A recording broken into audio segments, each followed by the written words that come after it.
Hey guys, and Happy New Year. For those I haven't spoken with yet, it's the 3rd of January and yeah, the new year started, so Happy New Year. And yeah, let's jump right into the topic. Today's topic will be about the info line of the Ministry of the Interior and about the foreigners reservation system. Because they are kind of confusing. Each of them has some advantages and some disadvantages, and I will cover all these during this live stream and then during the videos. So guys, if you have any questions, as you know me, Grace, thank you very much for joining. Thank you very much for the like. Guys, if you have any questions, please feel free to ask during the live stream. I'll try to answer those questions either during the live stream if it's to the topic. If it's not to the topic, then I will answer it as well, but at the end of the live stream. So I'm live on Facebook and on YouTube. So from both platforms, I'll be accepting the questions and I'll be answering to both platforms simultaneously. Okay, so let's go into it. There are basically three ways of booking. Okay, there are basically three ways of booking an appointment with the Ministry of the Interior. Number one is going there in person. Number two is using the telephone line, the info line. And number three is booking an appointment online. Going there in person is good and safe, but obviously you need to be present in the Czech Republic. Booking the appointment on the phone is a bit less convenient or a bit more convenient than going in person, but a bit less convenient than booking it online because you need to speak Czech. The info line is only in Czech. So it's less convenient than booking it online, but it's kind of easy if you know what to do, and it basically applies to everything. So everyone who wants to get some kind of appointment for whatever agenda, you can do it on the phone. Then the third way is booking an appointment online, which is the most comfortable way, because you just sit at home behind your computer and you book the appointment. So it's easy, but it doesn't apply for everyone and for all the agendas. So not everyone can book an appointment online and not for all the agendas available. So each of these types of contact of the ministry have their own advantages and disadvantages, and I'll cover these now. So going to the ministry in person. Well, that's a bit kind of complex topic, because in general, if you can avoid going to the ministry, I certainly recommend it, because that's not a pleasant place to go.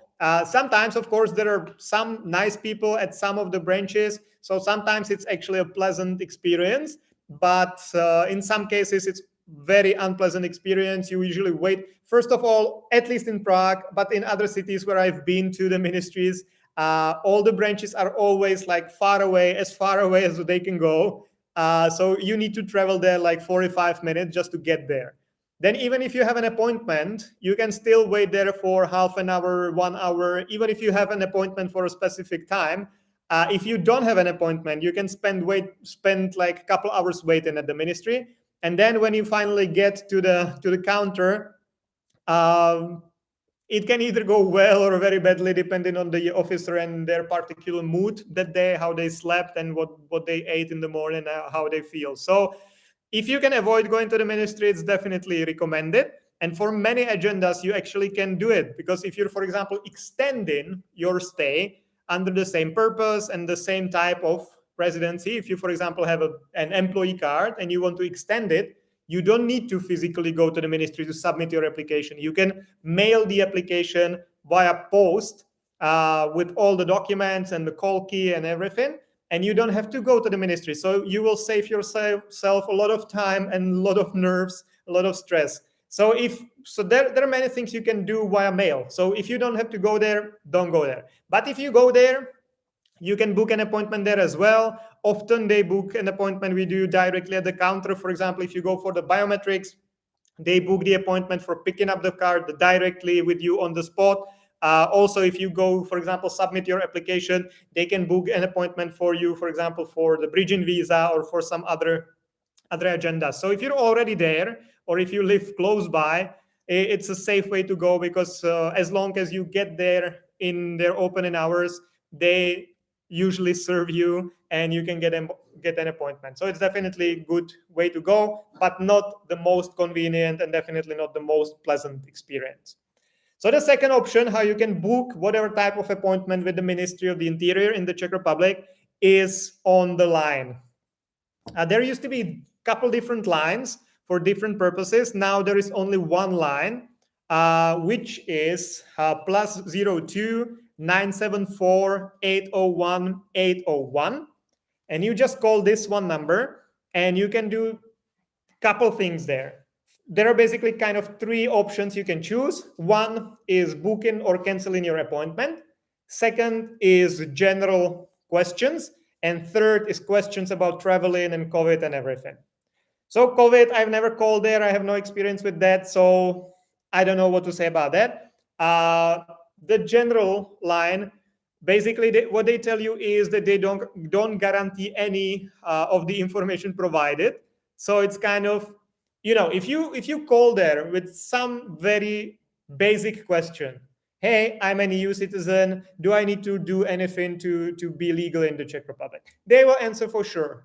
But from our experience, we used to call there quite a lot in the beginning, and obviously we called there when we were not sure about something. So it was usually like a complicated question or complex topic, and usually the people there were not able to answer.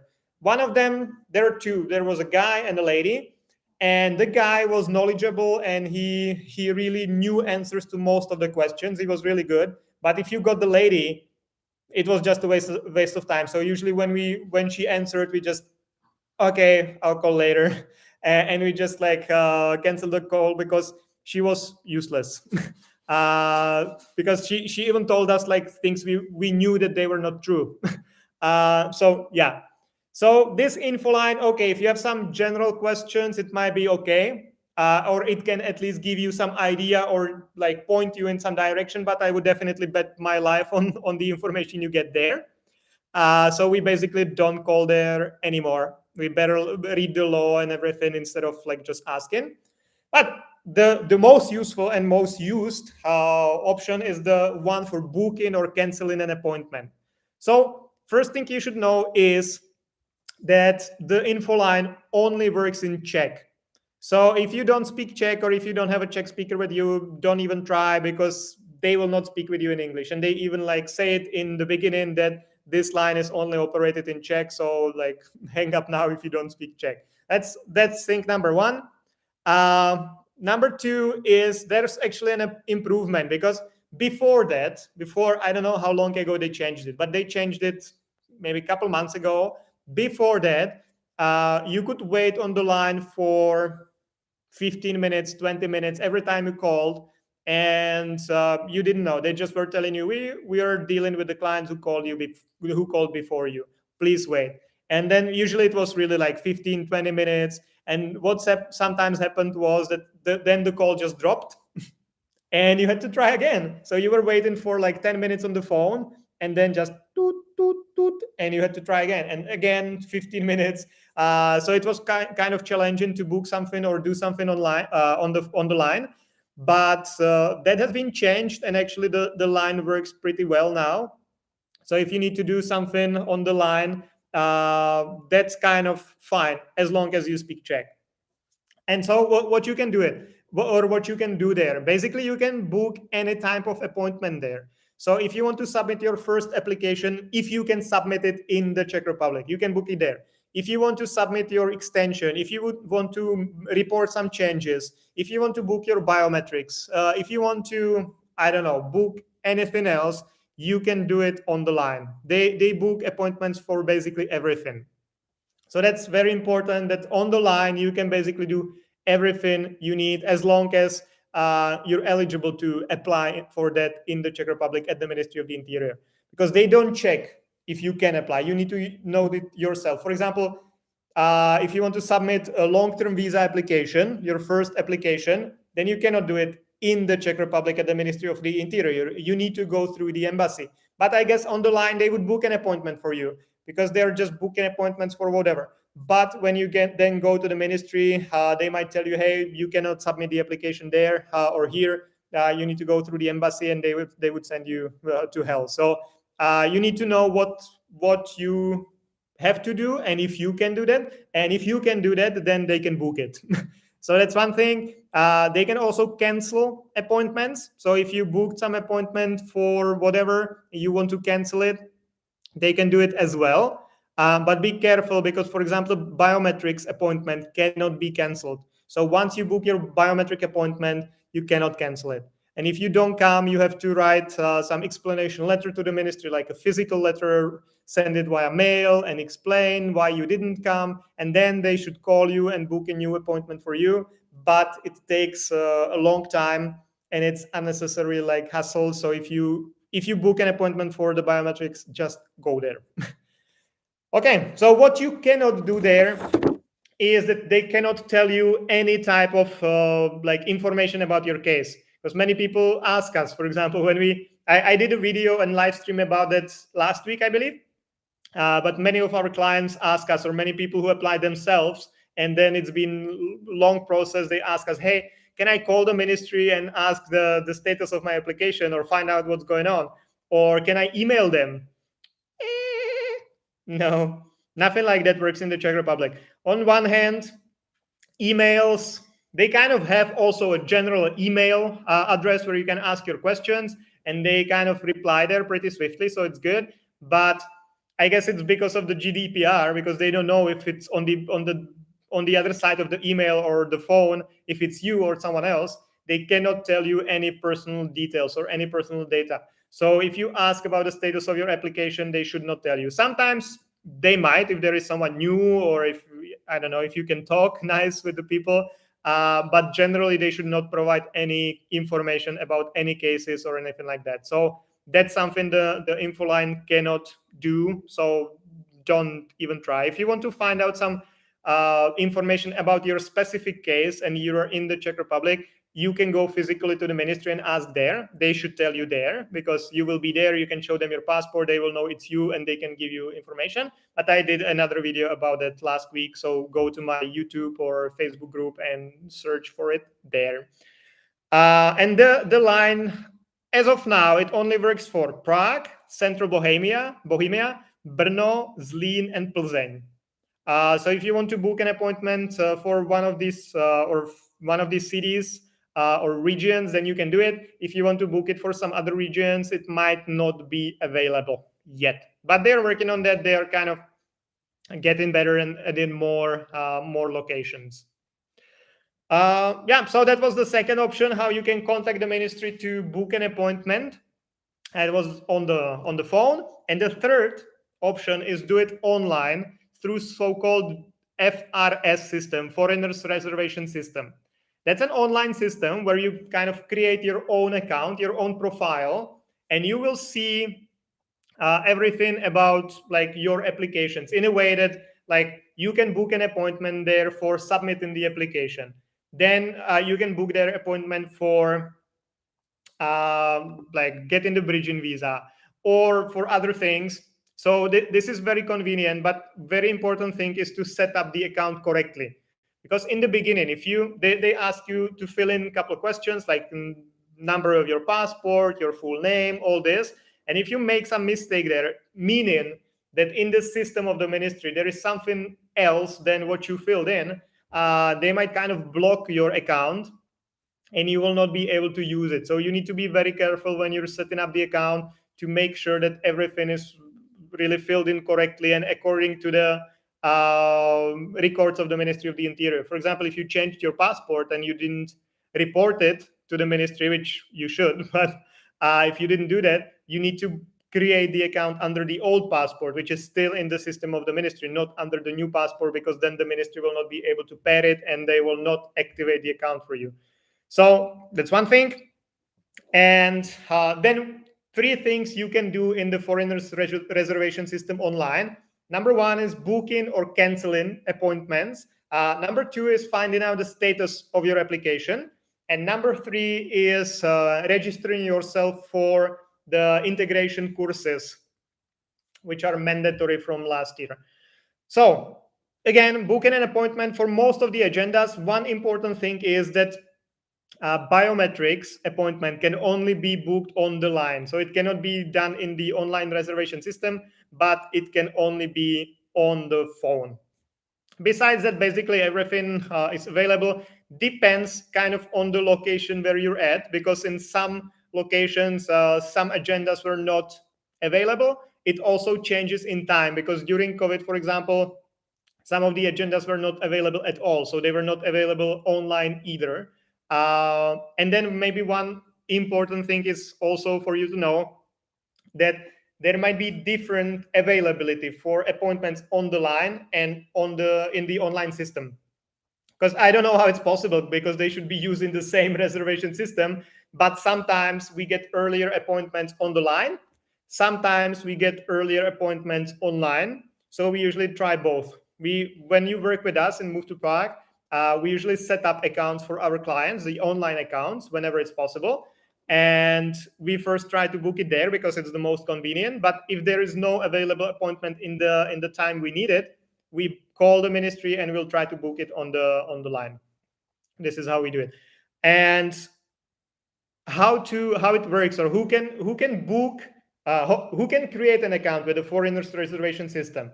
Basically, it's everyone who already holds a long-term visa or long-term residence permit or permanent residence permit or whatever kind of like a long-term residence in the Czech Republic. So if you're, for example, just moving here as an EU citizen and you will be applying for the registration certificate and you don't have it yet, you cannot you cannot open an account with the foreigners reservation system. You will only be able to do it once you get the registration certificate, once you're in the system of the Ministry of the Interior. The same if you're moving here, for example, you came here under your 90 days as a tourist, and then you will be applying for the partnership visa, for example. Then you also cannot set up an account in the foreigners reservation system because you're not in the system of the ministry. So they don't have anything to match your details with. So you cannot do it. You can only use the online, the line, the telephone line, or go to the ministry in person, but you cannot do it online. So you can only book, or you can only create your account in the foreigners reservation system if you already hold a long-term visa or long-term residence permit or permanent residence permit or any kind of like a long-term permit in the Czech Republic. Okay, so that's about it. That was the whole official part. Now it's the time for your questions. So I don't see any questions on Facebook. If you guys have any questions on Facebook, please ask. I appreciate the likes and hearts and all that. But also, if you have any questions, please feel free to ask, and I'll be happy to answer them. There is one question on YouTube. So Tausif25 is asking, in case of study visa, on what basis does the ministry make an appointment? Is there a lottery system in it? I live in Bangladesh. Okay, so this is the situation where you're not in the Czech Republic. So you don't deal with the Ministry of the Interior.